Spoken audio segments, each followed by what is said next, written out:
Hi friends, ഇന്ന് നമ്മൾ നമ്മുടെ മല്ലു സീരീസ് ചാനലിൽ മൈ മാൻ ഈസ് കുപ്പിഡ് എന്ന് പറയുന്ന ഡ്രാമയുടെ അടുത്ത പാർട്ടാണ് കാണാനായിട്ട് പോകുന്നത്. ഈ പാർട്ടിൻ്റെ സ്റ്റാർട്ടിങ് സീനിൽ തന്നെ വന്നൊരു പോലീസ് സ്റ്റേഷനാണ് നമുക്ക് കാണിക്കുന്നത്. അവിടെ വന്നൊരു പെൺകുട്ടിയുടെ മിസ്സിംഗ് കേസ് വന്ന് റിപ്പോർട്ട് ആവുന്നുണ്ട്. ഈ പെൺകുട്ടി വേറെ ആരുമല്ല, അന്ന് വന്നിട്ട് ആ ഒരു ബാറിൽ വെച്ചിട്ട് നമ്മുടെ ഹീറോയിനായിട്ട് പരിചയപ്പെട്ടില്ലേ, ആ ഒരു പെൺകുട്ടിയാണ് ഇപ്പോൾ മിസ്സിംഗ് ആയിട്ടുള്ളത്. അപ്പോൾ ഇവിടെ വന്ന് മെയിനായിട്ടൊരു പോലീസുകാരുണ്ട്. അപ്പോൾ ഈ ചെറുക്കൻ്റെ പേരാണ് വന്നിട്ട് ജയ് എന്നാണ് പേര്. അപ്പോൾ ഇവരാണ് ഇവരിൽ വന്ന് മെയിൻ ഇട്ട ആ കേസ് അവരെടുത്ത് നോക്കുമ്പോൾ മനസ്സിലാവുന്ന ആ കേസിന് മൊത്തത്തിൽ 3 വിറ്റ്നസ് ആണുള്ളത്. ഒന്ന് വന്ന് ആ bar owner lady, second one വന്നിട്ട് അവിടെ അടുത്തൊരു റിയൽ എസ്റ്റേറ്റ് ഓണർ ഉണ്ടായ ആൾ, മൂന്നാമത്തെ ആൾ വന്ന് നമ്മുടെ ഹീറോയിനെ. പക്ഷെ നമ്മുടെ ഹീറോയിനെ കണ്ടിട്ട് അവർക്ക് മനസ്സിലാവുന്നില്ല നമ്മുടെ ഹീറോയിനാണെന്നും. പക്ഷെ ഒരു പെൺകുട്ടിയോട് അവസാനമായിട്ട് ഈ മിസ്സിംഗ് ആയിട്ടുള്ള പെൺകുട്ടി സംസാരിച്ചിട്ട് പോയിട്ടുണ്ടെന്നുള്ള കാര്യം മാത്രം അവർക്ക് വ്യക്തമാണ്. അപ്പോൾ ദൂരെ നിന്നുള്ള CCTVയിൽ ആ ഒരു പിക്ചർ അവർക്ക് ക്യാപ്ചറായിട്ട് കിട്ടിയിട്ടുണ്ട്. അപ്പോൾ ഇവർ വന്നിട്ട് ഇതിനെപ്പറ്റിയൊക്കെ അന്വേഷിച്ചുകൊണ്ടിരിക്കുക. ഈ ഒരു സെയിം ടൈമിലാണല്ലോ നമ്മുടെ ഹീറോയിനാണെങ്കിൽ ഹീറോയിനെ ഇങ്ങനെ മണപ്പിച്ച് നോക്കി നിന്നുകൊണ്ടിരുന്നത്. അപ്പോൾ ഹീറോ എന്തെന്ന് വെച്ച് കഴിഞ്ഞാൽ ഇവളുടെ മുഖം പിടിച്ച് നേരെ തിരിച്ച് അവിടെ തൊട്ടപ്പുറത്ത് തന്നെ കുറച്ച് ഫ്ലവേഴ്സ് എല്ലാം വെച്ചിട്ടുണ്ട്. അങ്ങോട്ട് കാണിച്ചിട്ട് പറയാണ്, നീ പറഞ്ഞില്ലേ സ്മെല്ല്, അത് അവിടെ നിന്ന് വരുന്നതെന്ന് തോന്നുന്നെന്നും പറഞ്ഞിട്ട് അത് കാണിച്ചു കൊടുക്കുവാണ്. പക്ഷേ ഈ സമയത്ത് സത്യം പറഞ്ഞാൽ നമ്മുടെ ഹീറോയിൻ ആകെ മൊത്തത്തിൽ ഒന്ന് ചമ്മി പോവാട്ടെ. കാരണം അവൾ വിചാരിച്ച് ഇവൻ്റെ മേലിൽ നിന്ന് സ്മെല്ല് എന്നുള്ള രീതിക്കല്ലേ നോക്കിക്കൊണ്ടിരുന്നത്. അതിനുശേഷം അവൾ അവിടെ നിന്ന് പോകുന്ന സമയത്ത് അവൾക്കാണെങ്കിൽ ഹാർട്ട് ഭയങ്കരമായിട്ട് ബീറ്റ് ചെയ്യുന്നു. അപ്പോൾ ഇവളായിരിക്കും, ദൈവം എൻ്റെ ഹൃദയം എന്താ ഇങ്ങനെ ഇടിച്ചുകൊണ്ടിരിക്കുന്നതെന്ന് പറഞ്ഞിട്ട് നെഞ്ചൊക്കെ തടവി ഇങ്ങനെ ഇറങ്ങി വന്നിട്ട് കാർ എടുക്കാൻ പോകുന്ന സമയത്ത് നേരെ ഹീറോനെ കാണുമ്പോൾ ഇവൾ പിന്നെയും ഷോക്കാവുക. എന്നിട്ട് ചോദിക്കാം, നീ എന്താ ഇവിടെയെന്നും. അപ്പോൾ ഹീറോ പറയാണ്, അല്ല ഇപ്പോൾ എനിക്ക് എൻ്റെ കാറൊന്നും എടുത്തുകൊണ്ട് പോകണ്ടേന്നും പറഞ്ഞിട്ട് അവൻ കാറിൽ കയറിയിരിക്കും കേട്ടോ. അപ്പോൾ ഇവനെ പിന്നെയും കണ്ടുകൊണ്ട് ഇവൾക്ക് പിന്നെയും ഹൃദയം അടിക്കാൻ തുടങ്ങി. ലാസ്റ്റ് ഇവളും കാർ എടുത്ത് പോകാം. പക്ഷെ ഹീറോ എന്ത് ചെയ്യുന്നത് വെച്ച് കഴിഞ്ഞാൽ ഹീറോയിന്റെ പിന്നാലെ തന്നെയാണ് ആ കാർ എടുത്ത് ഫോളോ ചെയ്ത് പോകുന്നത്. ഈ സമയത്ത് പോലീസ് സ്റ്റേഷനിൽ കാണിക്കുക കേട്ടോ. അപ്പോൾ ഇപ്പോൾ ഒരു മിസ്സിംഗ് ആയ പെൺകുട്ടിയില്ലേ, നമ്മുടെ റായിങ്ങിന് കൂടെ പരിചയപ്പെട്ട പെൺകുട്ടി. അപ്പോൾ അവൾക്ക് വന്നിട്ട് ഓൾറെഡി മാരീഡാണ്, ഒരു ഹസ്ബൻഡൊക്കെ ഉണ്ട്. പക്ഷേ എക്സ്ട്രാ മെരിറ്റൽ ഒരു അഫെയറിൽ ഒരു ലവറുണ്ട് ആ ഒരു പെൺകുട്ടിക്ക്. അപ്പോൾ ആ ലവറിൻ്റെ മേലെ ഒരു ഡൗട്ട് ഉണ്ടായിരുന്നു. അപ്പോൾ കോൾ റെക്കോർഡിങ്സ് എല്ലാം നോക്കുന്ന സമയത്ത് ആ ചെറുക്കനാണ് കൂടുതൽ കോൾസ്. മാത്രമല്ല ഈ പെൺകുട്ടി മിസ്സാവുന്നതിന് മുമ്പ് ലാസ്റ്റ് ടൈം ഈ ഒരു ചെറുക്കൻ കുറേ വട്ടം അവളെ കോൾ ചെയ്തിട്ടുണ്ട്. അപ്പോൾ ഇത് കാണുന്ന സമയത്ത് ഇവർക്ക് ഡൗട്ട് തോന്നിയിട്ട് ആ ഒരു ലവറിനെ അറസ്റ്റ് ചെയ്യാനായിട്ട് ഈ പോലീസുകാരെല്ലാവരും കൂടി പോയിട്ട് ആ ചെറുക്കനെ അറസ്റ്റ് ചെയ്തുകൊണ്ട് വരും കേട്ടോ. അപ്പോൾ ആ ഒരാൾ ചോദിക്കുവാണ്, നിങ്ങൾ എന്തിനാ എന്നെ ഇപ്പോൾ അറസ്റ്റ് ചെയ്തേ, ഞാൻ അവളൊന്നും ചെയ്തിട്ടില്ല, അവളെ മിസ്സിങ് ആയാലും എനിക്ക് തമ്മിൽ യാതൊരു ബന്ധവുമില്ലെന്നൊക്കെ പറയുന്ന സമയത്ത് നമ്മുടെ ഈ ഒരു പോലീസുകാരുണ്ടല്ലോ ജയ്, അവൻ പറയുകയാണ്, നിങ്ങളുടെ കാറിൽ നിന്ന് ഒരു ബ്ലഡ് കിട്ടിയായിരുന്നു കുറച്ച്, അതിൻ്റെ DNA ടെസ്റ്റ് ചെയ്തപ്പോൾ ആ ഒരു പെൺകുട്ടിയുടെ DNA ആയിട്ട് നല്ലപോലെ മാച്ച് ആവുന്നുണ്ട് എന്ന് പറയാം. അപ്പോൾ ഇയാൾ പറയാണ്, അത് വന്നിട്ട് ഈ പെൺകുട്ടി മിസ്സാവുന്നതിന് 2 ദിവസം മുമ്പ് ഇവരെങ്ങാണ്ട് എന്തൊരു വഴക്കുണ്ടായിരുന്നു കാറിൽ വെച്ചിട്ട്. അപ്പം അങ്ങനെ ഒരു വഴക്കുണ്ടായപ്പോൾ ബ്ലഡ് വന്നതാണ്, അതിൽ നിന്നാണ്. അപ്പോൾ അതും ഇത് തമ്മിൽ ബന്ധവും ഇല്ലെന്ന് പറയണം. അപ്പോൾ പിന്നെ പോലീസുകാർ പറയണം, ഓക്കെ എന്നാൽ ശരി, ഒരു സ്കേർട്ട് കാണിക്കുവാണ്. സ്കേർട്ട് കാണിച്ചിട്ട് പറയണം, ഇതിനകത്ത് ബ്ലഡ് ഉണ്ട്, ഈ സ്കേർട്ട് കൊണ്ടുപോയി കളഞ്ഞത് നിങ്ങളാണ്, അപ്പോൾ നിങ്ങളുടെ മേലെ തന്നെ ഞങ്ങൾക്ക് സസ്പെൻഡ് എന്ന് പറയുന്ന സമയത്ത് ഈ ഒരു ലവർ ചെറുക്കൻ പറയുകയാണ്, ഇല്ലില്ല അതൊന്നും പറ്റത്തില്ല. കാരണം എന്താണെന്ന് വെച്ച് കഴിഞ്ഞാൽ അവൾക്ക് ഞാൻ അന്ന് തന്നെ വേറൊരു സ്കേർട്ട് വാങ്ങിച്ചു കൊടുത്തു. അന്ന് ഞങ്ങൾ തമ്മിൽ വഴക്കുണ്ടായ ദിവസം ബ്ലഡ് ആയതാണ് ആ സ്കേർട്ടിൽ. ഞാൻ വേറെ സ്കേർട്ട് വാങ്ങിച്ചു കൊടുത്തതിൻ്റെ CCTV ദൃശ്യങ്ങളിൽ വേണമെങ്കിൽ നിങ്ങൾ നോക്കി കൺഫേം ചെയ്തോളാൻ പറയുവാണ് കേട്ടോ. പക്ഷെ ഇതെല്ലാം വന്ന് ഇങ്ങനെ ചോദ്യം ചെയ്യുന്നതൊക്കെ ആ ഒരു ബാർ ഓണർ ലേഡിയും അതുപോലെ തന്നെ റിയൽ എസ്റ്റേറ്റ് ഓണർ എന്ന് പറഞ്ഞ ഒരാളിൽ രണ്ടുപേരും കാണുന്നുണ്ട്. പക്ഷെ രണ്ടുപേരും ഒരുപോലെ പറയുന്ന കാര്യം, ഇപ്പം വന്നിട്ടുള്ള ലവറിന് വന്നിട്ട് ഏകദേശം ഒരു 163 സെൻറ്റിമീറ്റർ ഹൈറ്റ് ഉണ്ട്. പക്ഷെ അന്ന് ഇവർക്ക് ഇങ്ങനെ സംശയത്തിൻ്റെ രീതിക്ക് ഒരാൾ നോട്ടീസ് തരുന്നത്, കറുത്ത ജാക്കറ്റും തൊപ്പിയൊക്കെ വെച്ചിട്ടൊരാൾ. അപ്പോൾ അയാൾക്ക് വന്ന് 157 സെൻറ്റിമീറ്റർ ഹൈറ്റൊക്കെ ഉണ്ടാവാനേ ചാൻസ് ഉള്ളൂ എന്ന് പറയുവാണ്. ഇതേ സമയം നമ്മുടെ റായിങ്ങിൻ്റെ കാറാണെങ്കിൽ സിഗ്നലിൽ നിൽക്കുക, തൊട്ട് ബാക്കിൽ തന്നെ നമ്മുടെ ഹീറോയും ഉണ്ട് കേട്ടോ. അപ്പോൾ അങ്ങനെ നിൽക്കുന്ന സമയത്ത് പെട്ടെന്ന് വന്നിട്ട് നമ്മുടെ റായിങ്ങിന് ഒരു കോൾ വരികയാണ് അവളുടെ ആ ഒരു വെറ്ററിനറി ഹോസ്പിറ്റലിൽ നിന്ന്. അവളുടെ ഹോസ്പിറ്റലിൽ എമർജൻസി ആയ ഒരു ഡോഗ് വന്നിട്ടുണ്ട്, അതിൻ്റെ വയറ്റിൽ കൂടെ ഒരു റോഡ് കയറിയിട്ടുണ്ട്. അപ്പോൾ അതിന് എന്തെങ്കിലും ഓപ്പറേഷൻ ചെയ്ത് പറ്റുമോ അല്ലെങ്കിൽ ചത്തു പോകുന്നു പറഞ്ഞൊരു കോൾ വരുന്ന സമയത്ത് സിഗ്നൽ മാറുമ്പോഴേക്കും അവൾ വേഗം കാറെടുത്ത് പോകുന്ന കാണുന്ന സമയത്ത് സാങ്ങിന് ഡൗട്ട്, ഇവൾക്ക് ഇപ്പോൾ എന്തോ പറ്റിയിട്ട് അവളിങ്ങനെ കാറെടുത്ത് പോകുന്നതെന്ന്, അതൊന്നും ആയി തന്നെ കാര്യം എന്നും പറഞ്ഞിട്ട് അവനും കാറ് അവളുടെ പിന്നെ തന്നെ ഫോളോ ചെയ്ത് പോവാണ്.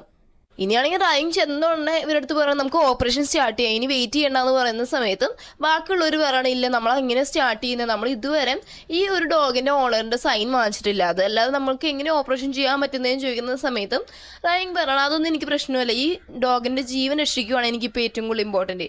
ഇപ്പോൾ അവരുടെ പെർമിഷന് വേണ്ടിയൊക്കെ ട്രൈ ചെയ്ത് നോക്കുകയാണെങ്കിൽ നിങ്ങൾ കോൾ ചെയ്ത് നോക്കിയില്ല, എടുത്തില്ലല്ലോ, അവിടെ ഇനി നോക്കിയിരിക്കേണ്ട, നമുക്ക് ചെയ്യാമെന്നും പറഞ്ഞാൽ അവളുടെ ഒറ്റ റിസ്കിലാണ് ആ ഡോഗിനെ ഓപ്പറേറ്റ് ചെയ്യുന്നത്.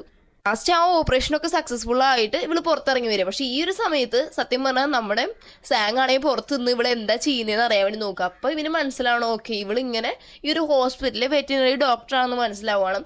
അവിടെ വെച്ച് ഇവൻ വന്ന് നോക്കുവാണ്, ഇവൾക്ക് ഇങ്ങനെ ആ ഒരു റെഡ് ത്രെഡ് ഉണ്ടോ എന്ന് നോക്കുന്ന സമയത്തും ബാക്കി എല്ലാവർക്കും ഉണ്ട്, പക്ഷെ നമ്മുടെ ഹീറോയിന് മാത്രം ആ ഒരു റെഡ് ത്രെഡ് ഇല്ല എന്നുള്ള കാര്യം പിന്നെയും അവന് കൺഫേം ആവുകയാണ്.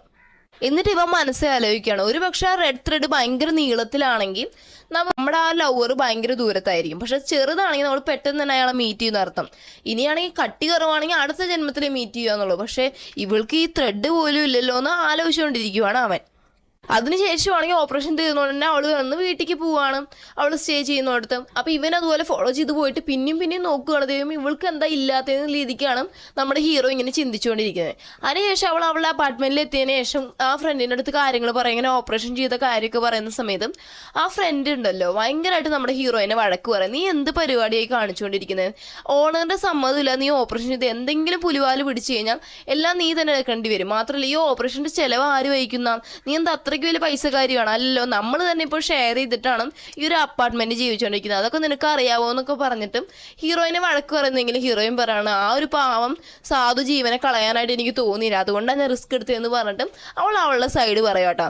അതിനുശേഷമാണെങ്കിൽ ഫുഡെല്ലാം കഴിച്ച് കഴിഞ്ഞാൽ അവൾ പാട്ടൊക്കെ ഹെഡ്ഫോണിൽ വെച്ചിട്ടും വന്നിങ്ങനെ കിടക്കുന്ന സമയത്ത് ഇവൾക്ക് വന്ന് ഹീറോൻ്റെ ഓർമ്മകൾ വരുന്ന സമയത്ത് പിന്നെ ഹാർട്ട് ബീറ്റ് അങ്ങനെ കയറുന്നുണ്ട്. അപ്പോൾ ഇവിടെ ആലോചിക്കുകയും ഇതെന്ത് ഇങ്ങനെയെന്ന് ആലോചിച്ചുകൊണ്ടിരിക്കുകയാണ്. ഈ ഒരു സെയിം ടൈമിൽ പോലീസ് സ്റ്റേഷനിൽ കാണിക്കുക കേട്ടോ. അപ്പോൾ ജയ് വന്നിട്ട് CCTV ക്യാമറയ്ക്ക് നോക്കുന്ന സമയത്ത് മനസ്സിലാവുകയാണ് ഇങ്ങനെ അയാൾ പറഞ്ഞത് കറക്റ്റാണ്. അന്ന് വേറൊരു സ്കേർട്ട് ഇയാൾ വന്നിട്ട് ആ ഒരു ഷോപ്പിൽ നിന്ന് ഈ പെൺകുട്ടിക്ക് വാങ്ങിച്ചു കൊടുത്തിട്ടുണ്ട്. 2 വിറ്റ്നസ്സും പറഞ്ഞ എന്താ ഹൈറ്റ് ഇയാൾ അത്ര കാണത്തില്ല, 157 അടുപ്പിച്ചൊക്കെ കാണത്തുള്ളൂ എന്ന് പറഞ്ഞില്ലേ. ആ സമയത്ത് ഓൾറെഡി നമ്മുടെ ഹീറോ വന്ന് ഒരു ഡോഗിനെ ഉപേക്ഷിച്ച് പോയ ആളെ ഷൂട്ട് ചെയ്തിട്ട് അയാൾക്ക് ലവ് വേറെയൊക്കെ ഇട്ടിട്ട് അയാളെ ആ ഡോഗുമായിട്ട് പ്രണയത്തേക്ക് വീഴ്ത്തി കാണത്തില്ലേ, അതിൻ്റെ ഒരു പിക്ചർ വന്ന് CCTV ഇവർക്ക് കിട്ടുവാണ്. അപ്പോൾ ഒന്ന് ജയ് പറയണം, ഓക്കെ എന്നാൽ ശരി, എന്നാൽ ഇവൻ്റെ ഡീറ്റെയിൽസ് എടുക്കാൻ പറഞ്ഞിട്ട് നമ്മുടെ ഹീറോൻ്റെ ഡീറ്റെയിൽസ് എടുക്കാൻ വേണ്ടി മറ്റ് പോലീസുകാരുടെ അടുത്ത് പറയുവാണ്. ഈ സെയിം ടൈമിൽ ഉറങ്ങാൻ കിടക്കുന്ന നമ്മുടെ ഹീറോനെ കാണിക്കുക കേട്ടോ. അപ്പോൾ ഹീറോ ഉറങ്ങുന്ന സമയത്ത് അങ്ങോട്ട് വന്നിട്ട് നമ്മുടെ റൈങ് വരുവാണ്. എന്നിട്ട് പറയണത്, അതേ ഞാൻ നിൻ്റെ അടുത്ത് അപ്പോഴേ പറഞ്ഞില്ലേ എൻ്റെ അടുത്ത് നിന്ന് മാറി നിൽക്കുക, വളഞ്ഞു കഴിഞ്ഞാൽ നിനക്കിട്ട് പണി കിട്ടുമെന്ന് പറഞ്ഞില്ലേ എന്ന് ചോദിക്കുന്ന സമയത്തും നമ്മുടെ സാങ് ചോദിക്കുവാണ്, നീ ഇത് എന്തൊക്കെയാണ് പറഞ്ഞുകൊണ്ടിരിക്കുന്നത്, ഞാൻ നിനക്ക് വേണ്ടി വളഞ്ഞിട്ടുമില്ല, നീ ഇങ്ങനെയൊന്നും പറയല്ലേ എന്നൊക്കെ പറയാം കേട്ടോ. അപ്പോൾ പറയാണ്, നീ ഇതൊന്നും പറയണ്ട, എനിക്ക് നല്ല വൃത്തിയായിട്ട് മനസ്സിലായി, നീ വളഞ്ഞ നല്ല കാര്യമൊക്കെ എനിക്ക് മനസ്സിലായി എന്ന് പറഞ്ഞിട്ട് ഇരിക്കുന്ന സമയത്ത് സാങ് നോക്കുമ്പോൾ സാങ്ങിനെ അനങ്ങാൻ പറ്റുന്നില്ല. കാരണം എന്തോ അവനെ അങ്ങ് ആകെ മൊത്തത്തിൽ കയറ് വെച്ചിട്ടും കെട്ടിയിട്ടേക്കുക. എന്നിട്ട് അവൻ കിടന്ന് അങ്ങ് അലറി വിളിക്കും, എന്നെ മര്യാദയ്ക്ക് അഴിച്ചു വിടുന്നു പറഞ്ഞാൽ അലറി വിളിച്ചിട്ടും സ്വപ്നത്തിൽ ഞെട്ടി എണീക്കുമ്പോൾ മനസ്സിലാവുന്ന ആ ഡോഗിൻ്റെ രൂപത്തിലുള്ള കുപ്പി ഉണ്ടല്ലോ അത് വന്നിട്ട് അവൻ്റെ റിയൽ രൂപത്തേക്ക് വന്നിട്ടുണ്ട്. അപ്പോൾ അത് കാണുന്ന സമയത്ത് പറയണം, നീ എന്തുവാടാ കാണിക്കുന്നതെന്ന് പറഞ്ഞിട്ട് അവനെ എണീപ്പിച്ച് വിടുന്ന സമയത്ത് ഡോഗ് പറഞ്ഞു, ഞാൻ എന്തൊരു വൃത്തികേട് കാണിച്ചുകൊണ്ട് ഞാൻ നിന്നെ കെട്ടിപ്പിടിച്ചിട്ടാണ് കിടന്നുറങ്ങിക്കൊണ്ടിരുന്നതെന്നും പറഞ്ഞിട്ട് അവൻ എൻ്റെ ദൈവമേ അവസാനം ഞാൻ ഈ രൂപത്തേക്ക് വന്നല്ലോ എന്നും. ആക്ച്വലി ഈ ഡോഗ് ആ ഡോഗിൻ്റെ രൂപത്തിലുള്ള ആ കുപ്പിടുണ്ടല്ലോ അത് ഇടയ്ക്കിടയ്ക്ക് ഇങ്ങനെ മനുഷ്യ രൂപത്തേക്ക് വരും, പിന്നെയും പഴയ പോലെ ആ ഡോഗിൻ്റെ രൂപത്തേക്ക് പോകും, അങ്ങനെ എന്തൊക്കെ പ്രശ്നങ്ങളൊക്കെ ഉണ്ട് ഇവർക്ക്. അപ്പോൾ ഇവൻ ഭയങ്കര ഹാപ്പി ആ ഡോഗിൻ്റെ രൂപത്തിലൊക്കെ ഇവിടെ ലാസ്റ്റ് ഫൈനലി ഞാനിപ്പോൾ പിന്നെയും മനുഷ്യരൂപത്തേക്ക് വന്നെന്നും പറഞ്ഞിട്ട് അവൻ ഹാപ്പി ആയിട്ട് അവിടെ നിന്ന് ഇറങ്ങിപ്പോവാണ്. പിറ്റേന്നാണെങ്കിൽ നമ്മൾ പറഞ്ഞായിരുന്നല്ലോ ലവ് റൂം എന്ന് പറയുന്ന റെസ്റ്റോറൻറ്റ് ഓണറാണ് ഇവർക്ക് പൈസ കൊടുക്കുന്നത്. അപ്പോൾ ആ ഒരു ഓണറിൻ്റെ അടുത്ത് ചെന്നിട്ട് പോലീസുകാരിങ്ങനെ അന്വേഷിക്കുക. കാരണം എന്ന് വെച്ച് കഴിഞ്ഞാൽ ഇവൻ ഇങ്ങനെ ഷൂട്ട് ചെയ്യാൻ നിൽക്കുന്ന ആ ഒരു പിക്ചർ അവർക്ക് കിട്ടിയല്ലോ. അപ്പോൾ അവൻ വന്ന കാറിന് നമ്പർ കിട്ടിക്കാണും. അത് അന്വേഷിച്ചപ്പം ഇയാളുടെ ഈ കമ്പനിയുടെ പേരിൽ രജിസ്റ്റർ ചെയ്തിട്ടുള്ള കാറാണ്. അപ്പോൾ അത് അന്വേഷിച്ച് ചെന്നിട്ട് പറയുകയാണ്, ഇങ്ങനെ ഒരാൾ കാർ എടുത്ത് പോയായിരുന്നു, ആരാ എന്താ ഡീറ്റെയിൽസ് എല്ലാം തരാൻ പറയുകയാണ്. പക്ഷേ ഈ ഓണർ ഭയങ്കര ഒരു വിശ്വസ്തനാണെന്ന് തോന്നുന്നു. അയാൾ പറയണം, ഇല്ല ഒരിക്കലും ഇല്ല, നിങ്ങൾ ഈ ചോദിച്ചു വന്ന ആൾ ഒരിക്കലും ഒരാൾ കൊല്ലാൻ പോകുന്നില്ല എന്നുള്ള കാര്യം എനിക്ക് 100% ഉറപ്പാണ്. മാത്രമല്ല എൻ്റെ കയ്യിൽ നിന്ന് അവൻ്റെ ഡീറ്റെയിൽസ് വല്ലതും വേണമെങ്കിൽ നിങ്ങൾ വാറൻ്റ് ആയിട്ട് പോവാം, അപ്പോൾ ഞാൻ ഡീറ്റെയിൽസ് തരാൻ പറ്റും, അല്ലാതെ ഇപ്പം നിങ്ങളിങ്ങനെ വന്ന് ചോദിച്ചാലൊന്നും എനിക്ക് ഡീറ്റെയിൽസ് തരാൻ പറ്റത്തില്ലെന്നും പറഞ്ഞിട്ട് ഇവരവിടെ നിന്ന് പറഞ്ഞു വിടുവാണ്. ഓക്കെ, ഇനിയിപ്പോൾ റെസ്റ്റോറൻറ്റ് ഓണറിൻ്റെ കയ്യിൽ നിന്നൊന്നും കിട്ടത്തില്ലെന്ന് തീരുമാനമായതുകൊണ്ട് തന്നെ അവർ ആ ഡോഗിൻ്റെ ഓണറെ കാണാനായിട്ട് പോകട്ടെ. അപ്പോൾ ഡോഗിൻ്റെ ഓണറാണെങ്കിൽ ദൈവമേ എന്തോ ഒരു പ്രണയമാണെന്നറിയോ ഡോഗിൻ്റെ അടുത്ത്, അതിനെ എപ്പോഴും കൈ വെച്ചുകൊണ്ടിരിക്കുകയാണ്. അതുപോലെ എലിസബത്ത് എന്ന് വിളിച്ചിട്ട് കൊഞ്ചിച്ചുകൊണ്ടിരിക്കുക കേട്ടോ. അപ്പോൾ വരുന്ന പോലീസുകാരെന്താ ഇയാളെന്താ ഇങ്ങനെ ബിഹേവ് ചെയ്യുന്നതെന്നുള്ള രീതിക്കാണ് നോക്കുന്നത്. അവർ ചെന്ന് ചോദിക്കുന്ന സമയത്ത് ഈ ഡോഗ് ഓണർ പറയുന്ന കാര്യം എന്താണെന്നറിയോ, അയ്യോ അത് റിയൽ ഗണ്ണൊന്നുമല്ല, എൻ്റെ ഡോഗിനെ കാണാതെ പോയി, അപ്പോൾ അത് കണ്ടുപിടിച്ചാൽ അയാളെ എനിക്ക് ഹെൽപ്പ് ചെയ്തേ, മാത്രമല്ല അയാൾ എങ്ങാനും കണ്ടു കിട്ടുവാണെങ്കിൽ ഒന്ന് എൻ്റെ അടുത്തും കൂടി പറയണേ, ഇച്ചിരി താങ്ക്സ് പറയാനാന്ന് പറയുന്ന സമയത്ത് പോലീസുകാർക്കും പിന്നെ വേറെ വഴിയില്ല. അപ്പോൾ ഇയാൾക്കും നമ്മുടെ ഹീറോയിനെ പറ്റി ഒരു ഡീറ്റെയിൽസും അറിയത്തില്ലല്ലോ, അതുകൊണ്ട് അവർ തിരിച്ച് റിട്ടേൺ പോവാണ്. ഇതേ സമയത്ത് ജെയും അവൻ്റെ ഒരു അസിസ്റ്റന്റ് പോലീസുകാരനും കൂടി ആ ബാർ ഓണർ ലേഡി ഉണ്ടല്ലോ അവർ ചെന്ന് ചോദ്യം ചെയ്യുക നമ്മുടെ ഹീറോയിൻ്റെ എന്തെങ്കിലും ഡീറ്റെയിൽസ് കിട്ടുമെന്നും. അപ്പോൾ ഈ ലേഡി പറയണേ എനിക്ക് ആ പെങ്കൊച്ചിൻ്റെ പേരൊന്നും അറിയത്തില്ല, പക്ഷേ ആഴ്ച 1-2 ദിവസം ഇങ്ങനെ ഹൈക്കിങ്ങിന് വന്നിട്ട് പെങ്കൊച്ചി ഇവിടെ വന്ന് ഡ്രിങ്ക്സ് കൊടുക്കാറുണ്ട്, അത് മാത്രമേ എനിക്ക് അറിയൂ, അല്ലാതെ ഡീറ്റെയിൽസ് ഒന്നുമില്ല. മാത്രമല്ല പൈസ വന്നിട്ട് പോകുന്നതുകൊണ്ട് ക്രെഡിറ്റ് കാർഡ് വെച്ചിട്ട് ഇവർക്ക് ട്രാക്ക് ചെയ്യാനായിട്ട് പറ്റുന്നില്ല കേട്ടോ. അപ്പോൾ ഈ ഒരു ലേഡി ഒരു കാര്യം പറയുകയാണ്, എനിക്കിങ്ങനെ വന്നിട്ട് ഇങ്ങനെയൊക്കെ ഓരോ മരണങ്ങൾ നടക്കുന്നതുകൊണ്ട് എനിക്കൊരു സമാധാനവും ഇല്ല, ശരിക്കും ഒന്ന് ഉറങ്ങാൻ പോലും പറ്റുന്നില്ല, ഞാൻ തന്നെ ഗുളിക കഴിച്ചിട്ട് ഉറങ്ങുന്നുള്ള കാര്യം പറയുക. അപ്പോൾ ഇവർക്ക് ഫൈനലി ഒരു തരത്തിലുള്ള ഹോപ്പുമില്ല, നമ്മുടെ ഹീറോൻ്റെ ഹിസ്റ്ററിയും കിട്ടുന്നില്ല, ഹീറോയിൻ്റെ ഹിസ്റ്ററിയും കിട്ടിയിട്ടില്ല, അപ്പോൾ എന്താ ഡീറ്റെയിൽസ് ഒന്നും കിട്ടിയിട്ടില്ലല്ലോ. അപ്പോൾ അവർ നേരെ ചെന്ന് പോലീസുകാരെല്ലാവരും ഒരുമിച്ച് വന്നിട്ട് ഈ കാര്യങ്ങളെ പറ്റിയൊക്കെ ഇങ്ങനെ ഡിസ്കസ് ചെയ്തുകൊണ്ടിരിക്കുക. ആ സമയത്ത് കറക്റ്റ് ജെയ്ക്ക് ഒരു കോൾ വരികയാണ്. ആക്ച്വലി ഇവരുടെ ഇടയിൽ ഇവർ കുറച്ച് ഹയർ ഒഫീഷ്യൽ ആയിട്ടുള്ള ഒരു പോലീസ് കപ്പിൾസ് ഉണ്ട്, 2 പേരും പോലീസുകാരെ, ഹസ്ബൻഡും വൈഫും. അവർ 2 പേരും മരിച്ചെന്നുള്ള ഡീറ്റെയിൽസ് വരും. സോ ആ ഒരു മരിച്ച ഫ്യൂണറലിന് ഇവരെല്ലാവരും കൂടി പോവുകയാണ്. അപ്പോൾ അവിടെ ഇരുന്ന് ഒരു ഫുഡൊക്കെ കഴിക്കുന്ന സമയത്ത് ഇങ്ങനെ അറിയുവാണ്, നമ്മുടെ ജെയ് ഇങ്ങനെ ഒരു കാര്യം അറിയുവാണ്, ഈ ഒരു പോലീസ് കപ്പിൾസ് ഉണ്ടായിരുന്നില്ല, അവർക്കൊരു ഡോഗ് ഉണ്ടായിരുന്നു, ആ ഡോഗിൻ്റെ വയറ്റിൽ കൂടെ ഒരു റോഡ് കയറിയായിരുന്നു, പക്ഷെ ഒരു വെറ്റിനറി ഡോക്ടർ ആ ഒരു ഡോഗിനെ രക്ഷിച്ചിട്ടുണ്ട് എന്നുള്ളൊരു കാര്യം അറിയുവാണ്. ഈ സെയിം ടൈമിൽ നമ്മുടെ പവർ ആയും കേട്ടോ. അപ്പോൾ ആ ഒരു ഡോഗിൻ്റെ ഓപ്പറേഷൻ കഴിഞ്ഞതിന് ശേഷം ആ ഡോഗിനെ ടേക്ക് കെയർ ചെയ്തും അതിൻ്റെ കാര്യങ്ങളെല്ലാം നോക്കിയിട്ട് ഇവൾ ബ്രഷ് ചെയ്യാനും അതുപോലെ തന്നെ അവളുടെ കാര്യങ്ങളൊക്കെ ചെയ്തിട്ട് ആ ഒരു വെറ്റിനറി ഹോസ്പിറ്റലിൽ നിൽക്കുന്ന സമയത്തൊക്കെ ഇവളിങ്ങനെ ആലോചിക്കുന്നേ നമ്മുടെ ഹീറോനെ കാണുമ്പോൾ മാത്രം എന്തെങ്കിലും ഹാർട്ട് ബീറ്റ് കൂടുന്നത്, മാത്രമല്ല അവനെ കണ്ടപ്പോൾ എനിക്കെന്താ അത്രയും നല്ല സ്മെല്ല് വന്നതെന്നൊക്കെ പറഞ്ഞ് ഇവളിങ്ങനെ ആലോചിച്ചുകൊണ്ട് വന്ന് അവളുടെ ആ ഒരു ടേബിളിൽ ഇരിക്കുന്ന സമയത്ത് ഒരു ഫോട്ടോ കാണുക. അപ്പോഴാണ് അവൾ ക്ലിക്ക് ആവുന്നത്. ആക്ച്വലി ഇവൾ വന്ന് ചെറുപ്പത്തിൽ വന്ന അനാഥയായിരുന്നല്ലോ. അപ്പോൾ അവരുടെ ആ ഒരു അനാഥ തൊട്ടടുത്ത് ഇവർ സമ്മർ വെക്കേഷനൊക്കെ വരുന്ന സമയത്ത് പ്ലംസിൻ്റെ മരങ്ങളുണ്ടല്ലോ അതിൻ്റെ കീഴെ കൂടി ചെന്ന് കിടക്കും. അപ്പോൾ അതിൻ്റെ മണമായത്. അപ്പോൾ ആ ഒരു നല്ല മെമ്മറീസ് അല്ലെങ്കിൽ ആ ഒരു സ്മെല്ല് അറ്റാച്ച്ഡ് ആയിട്ട് അവളുടെ ആ ഒരു ഹാപ്പിനെസ് ഒക്കെ ഉണ്ടല്ലോ അത് അവൾക്ക് തിരിച്ച് മെമ്മറീസിൽ വന്നതാണ്.